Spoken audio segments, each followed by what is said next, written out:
ముష్టి ముద్ర అండి. ఇది ఎలా వేయాలో నేను వీడియోలో చూపించాను. మనము వేళ్ళన్నీ ముడిచి బొటన వేలుని మన ఉంగరపు వేలు మీద కణుపు మీద ఆనించి పెట్టాలి. దీన్ని పిడికిలు బిగించడం అంటాము. మనకి బాగా కోపము, యాంగ్జైటీ ఉన్నప్పుడు మనం ఒక్కోసారి పిడికిలు బిగిస్తూ ఉంటాం కదా, అలా వేయాలి ఈ ముద్రని. దీన్ని రోజుకు 15 నిమిషాలు మాత్రం వేస్తే చాలండి. ఈ ముద్రని పొద్దున 5 నిమిషాలు, మధ్యాహ్నం 5 నిమిషాలు, సాయంత్రం 5 నిమిషాలు వేసుకోవచ్చు.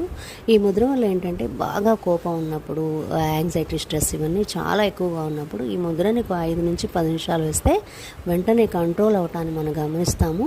ఈ ముద్ర వల్ల ఏంటంటే 5 తత్వాలని మనము తగ్గిస్తాం కాబట్టి వేడి అనేది మన శరీరంలో ఉత్పన్నమవుతుంది.